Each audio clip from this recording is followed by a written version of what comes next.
Assalamualaikum warahmatullahi wabarakatuh. Apa kabar semua? Salam kenal, saya Fatma Hudatul Aspia dari Prodi Administrasi Pendidikan semester 6.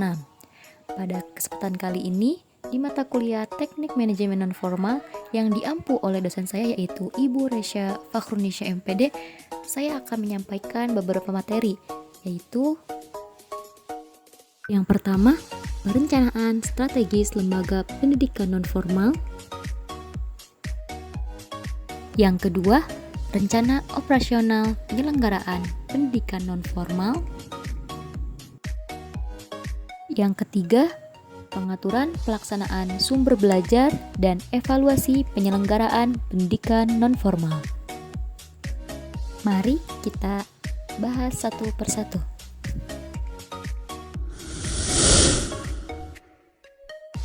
Perencanaan strategis lembaga pendidikan non-formal.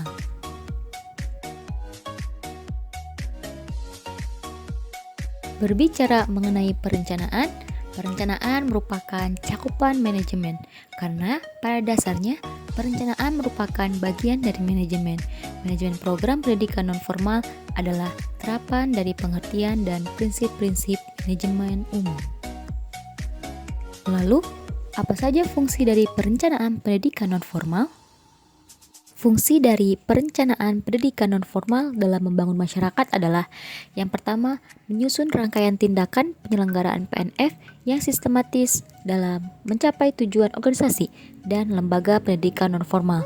Yang kedua, upaya untuk mengoptimalkan penggunaan sumber daya secara efektif dan efisien untuk mencapai tujuan yang telah ditetapkan. Adapun langkah-langkah yang harus ditempuh dalam merencanakan penyelenggaraan pendidikan non-formal antara lain yaitu melakukan studi kelayakan. Studi kelayakan ini dimaksudkan untuk melihat kondisi daerah yang akan dijadikan sebagai lokasi sasaran. 2. Analisis studi kelayakan. Hasil analisis studi kelayakan ini memberi gambaran situasi atau keadaan lokasi menurut aspek-aspek yang diteliti. Yang ketiga, menetapkan daerah pengembangan. Hasil analisis dan alternatif-alternatif yang tersedia dapatlah ditentukan lokasi sasaran yang dapat dijadikan sebagai lokasi binaan. Yang keempat, menentukan populasi sasaran. Karena deskripsi yang tepat mengenai populasi sasaran sangat menentukan keberhasilan pelaksanaan suatu perencanaan. Selanjutnya, penyelenggaraan pendidikan non-formal. Dasar penyelenggaraan pendidikan non-formal dari segi kesejahteraan tidak bisa lepas dari 5 aspek, yaitu 1. Aspek pelestarian budaya. Aspek pelestarian budaya, pendidikan yang pertama dan utama adalah pendidikan yang terjadi dan berlangsung di lingkungan keluarga, di mana ayah dan ibunya bertindak sebagai pendidik. Yang kedua, aspek teoritis. Salah satu dasar pijakan teoritis keberadaan pendidikan non-formal adalah teori yang diketengahkan Billy S. Coombs. Tidak satupun lembaga pendidikan formal, informal, maupun non-formal yang mampu secara sendiri-sendiri memenuhi semua kebutuhan belajar minimum esensial. Singkatnya, pendidikan harus berjalan beriringan antara pendidikan formal, informal, dan non-formal agar semua lingkup masyarakat dapat mendapat pendidikan tidak terkecuali orang yang miskin. Selanjutnya, dasar pijakan. Ada 3 dasar pijakan bagi pendidikan non-formal, sehingga memperoleh legitimasi dan berkembang di tengah-tengah masyarakat, yaitu Undang-Undang Dasar 1945, Undang-Undang Republik Indonesia Nomor 2 Tahun 2003, dan Peraturan Pemerintah Republik Indonesia Nomor 73 Tahun 1991 tentang pendidikan luar sekolah atau yang sekarang lebih dikenal pendidikan non-formal. Selanjutnya, aspek kebutuhan. Terhadap pendidikan dewasa ini, kebutuhan terhadap pendidikan tidak hanya ada di masyarakat perkotaan saja, melainkan juga sampai ke pelosok desa. Hal ini terjadi akibat perkembangan ekonomi, kemajuan iptek, dan perkembangan politik. Kesadaran ini juga tumbuh dikarenakan kebodohan, keterbelakangan, atau kekalahan dalam kompetisi global yang mengharuskan seseorang untuk mempunyai sebuah keahlian untuk bekerja. Yang terakhir, keterbatasan lembaga pendidikan sekolah. Pendidikan sekolah atau pendidikan formal terpaku dalam sebuah kurikulum baku yang harus dijalankan, sehingga tidak semua kebutuhan pendidikan masyarakat terpenuhi. Contohnya, skill menjahit dan kemampuan lainnya.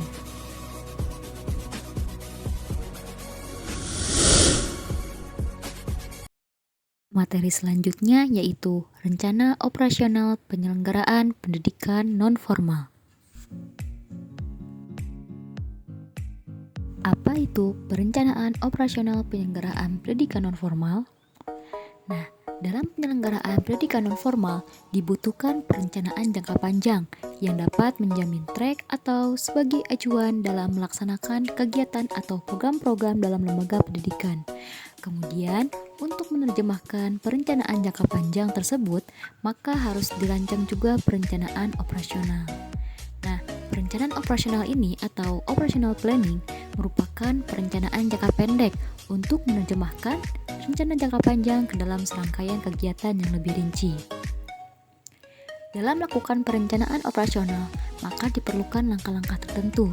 Langkah-langkah tersebut merupakan prosedur yang harus diikuti dalam setiap melakukan perencanaan, sebab tanpa prosedur tersebut, maka kurang sempurna perencanaan tersebut.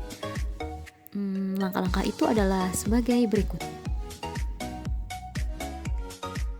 Langkah pertama yaitu menetapkan tujuan. Sering sebuah organisasi mempunyai banyak tujuan, maka harus memiliki di antara banyak tujuan tersebut. Tujuan dapat dirumuskan sesuai dengan maksud, misi, dan sasaran yang dikehendaki. Tentu dengan mempertimbangkan sumber daya yang dimiliki, karena tujuan yang besar akan sukar dapat dicapai dengan sumber daya yang sangat terbatas.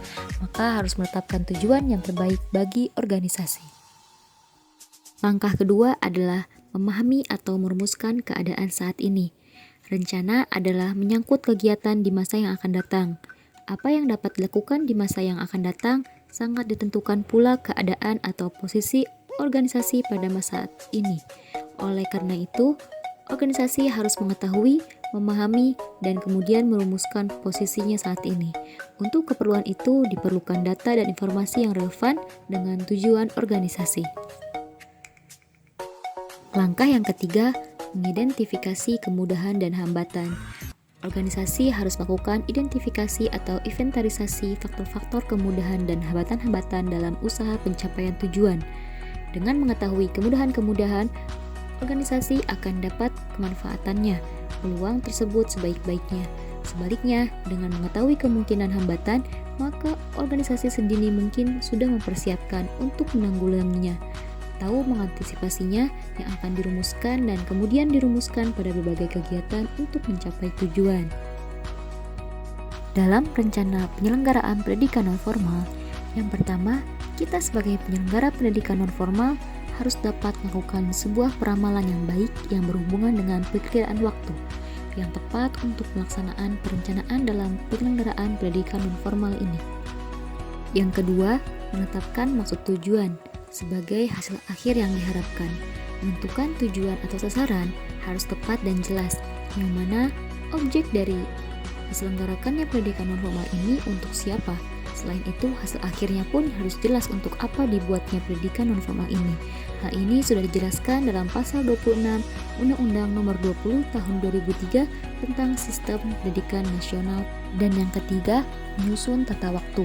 Menetapkan urutan waktu yang tepat agar tindakan yang dilakukan dapat berhasil baik. Menyusun anggaran belanja, yaitu mengalokasikan sumber-sumber yang tersedia, dinyatakan dalam istilah-istilah keuangan, dan mempertimbangkan prosedur-prosedur membuat standar.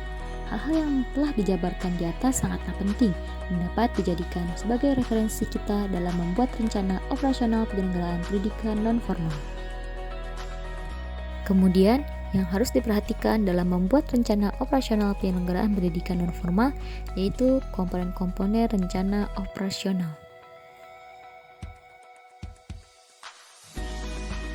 1.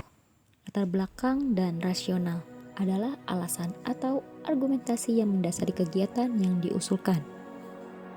2. Sasaran. Sasaran adalah hasil yang akan diperoleh pada akhir kegiatan operasional. Sasaran adalah penggambaran hal yang ingin diwujudkan melalui tindakan-tindakan yang diambil sekolah guna mencapai tujuan. Sasaran adalah hasil yang akan dicapainya secara nyata oleh sekolah atau unit yang ada di sekolah dalam rumusan yang lebih spesifik terukur dalam kurun waktu 1 tahun. Dalam sasaran dirancang pula indikator sasaran, yaitu ukuran tingkat keberhasilan pencapaian sasaran untuk diwujudkan pada tahun bersangkutan. 3. Dapat dicapai dalam waktu tahun tertentu. 4. Indikator kinerja. Indikator kinerja adalah ukuran kuantitatif atau kualitatif yang menggambarkan tingkat pencapaian suatu sasaran atau tujuan yang telah ditetapkan.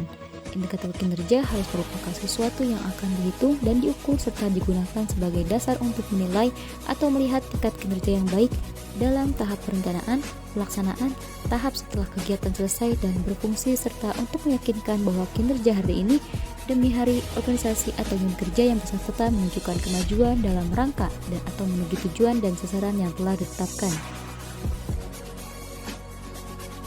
5. Rancangan kegiatan dengan menentukan jenis dan tahap-tahap pekerjaan yang akan dilaksanakan untuk mencapai tujuan operasional selama 1 tahun. 6. Sumber daya yang dicantumkan dalam Renov merupakan uraian rinci mengenai jenis, kualifikasi, dan kuantitas sumber daya yang dibutuhkan agar kegiatan atau subkegiatan yang direncanakan dapat dilaksanakan dan dijaga keberlangsungannya. 7. Jadwal kegiatan mencakup kapan pekerjaan sesungguhnya dilaksanakan dan batas waktu tugas harus diselesaikan. 8. Penanggung jawab kegiatan adalah pejabat atau staf yang bertanggung jawab terlaksananya Renov.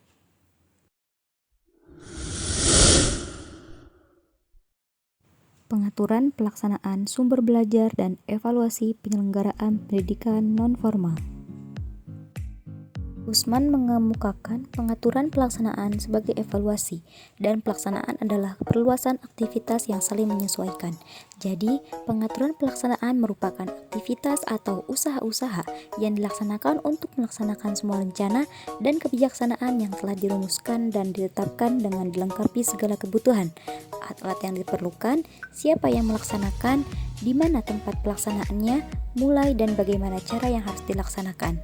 Suatu proses rangkaian kegiatan tindak lanjut setelah program atau kebijaksanaan ditetapkan yang terdiri atas pengambilan keputusan, langkah yang strategis maupun operasional, atau kebijaksanaan menjadi kenyataan guna mencapai sasaran dari program yang ditetapkan semula.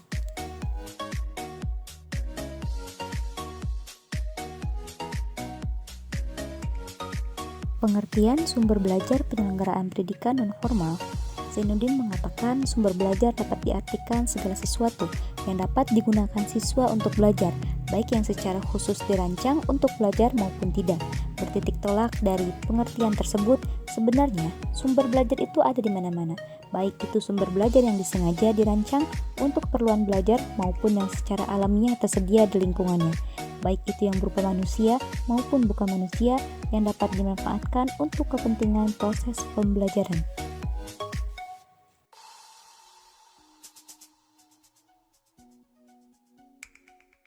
Dari pendapat para ahli di atas dapat disimpulkan bahwa penyelenggaraan pendidikan non-formal adalah suatu kegiatan atau rangkaian kegiatan yang berupa ragam bentuk dari proses pembelajaran seperti penyuluhan dan kelompok belajar, serta proses pengelolaan usaha kerja sama kelompok manusia yang tergabung dalam organisasi pendidikan untuk mencapai tujuan pendidikan yang telah ditentukan. Selanjutnya yaitu evaluasi penyelenggaraan pendidikan non-formal. Evaluasi adalah pengidentifikasian keberhasilan atau kegagalan suatu rencana, kegiatan, atau program. Evaluasi berusaha mengidentifikasi mengenai apa yang sebenarnya terjadi pada pelaksanaan atau penerapan program. Penyelenggaraan pendidikan melalui jalur pendidikan luar sekolah. Pemerintah membuat kebijakan yang tujuannya untuk memberikan kemudahan kepada masyarakat atau warga negara yang karena sesuatu hal sehingga tidak dapat mengikuti serta menikmati proses pendidikan yang diselenggarakan melalui jalur pendidikan di sekolah. Umumnya masyarakat tidak dapat mengikuti kegiatan belajar mengajar di sekolah lebih disebabkan oleh adanya keterbatasan ekonomi dan fisik. Salah satu bentuk penyelenggaraan pendidikan nasional melalui jalur pendidikan luar sekolah adalah Pusat Kegiatan Belajar Masyarakat atau biasa disebut PKBM. Evaluasi hasil belajar peserta didik. Berarti kegiatan menilai proses dan hasil belajar siswa, baik yang berupa kegiatan kurikuler, kokurikuler, dan ekstrakurikuler. Dalam evaluasi program, evaluator ingin mengetahui seberapa tinggi mutu atau kondisi sesuatu hal sebagai hasil pelaksanaan program setelah data terkumpul dibandingkan dengan kriteria atau standar tertentu. Dalam evaluasi program, pelaksana atau evaluator ingin mengetahui tingkat ketercapaian program, dan apabila tujuan belum tercapai, pelaksana atau evaluator ini ingin mengetahui peta kekurangan dan sebabnya. Hasilnya digunakan untuk menentukan tindak lanjut atau keputusan yang akan diambil. Dalam kegiatan evaluasi program, indikator merupakan petunjuk untuk mengetahui keberhasilan atau ketidakberhasilan suatu kegiatan. Simpulannya, pengaturan pelaksanaan sumber belajar dan evaluasi penyelenggaraan pendidikan nonformal ini sangat berpengaruh satu sama lain. Oleh karena itu, dalam proses penyelenggaraan pendidikan nonformal dibutuhkan komponen-komponen penunjang untuk tercapainya tujuan secara efektif dan efisien. Pengaturan pelaksanaan sumber belajar ini mengenai tentang bagaimana sumber-sumber pengetahuan yang didapatkan di dalam proses penyelenggaraan pendidikan nonformal, seperti bahan ajar, alat dalam menunjang pembelajaran, seperti buku dan lain sebagainya. Dan evaluasi dalam penyelenggaraan pendidikan nonformal dapat dilakukan dengan berbagai cara dan model, seperti penilaian terhadap peserta didik dalam proses pembelajaran berlangsung. Sekian atas materi yang saya sampaikan. Semoga bermanfaat. Wassalamualaikum warahmatullahi wabarakatuh.